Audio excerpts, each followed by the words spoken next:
So this thing is not homing. So this is it. I tried because I don't want to Break the home LCD. break the LCD. So I'm going to home this one in this level. So yeah, this is it. I'm gonna home this one to 0. Supposed to be confirmed.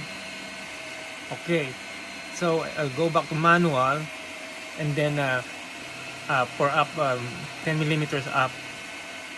Yeah, and then when I go home, it's supposed to be stopping right here,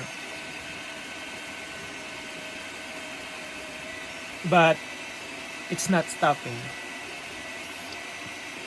So I need to stop before it hits the screen. So It's broken. I think Yeah, we cannot set the z-axis. It's not letting us set the z-axis wherever we want it to.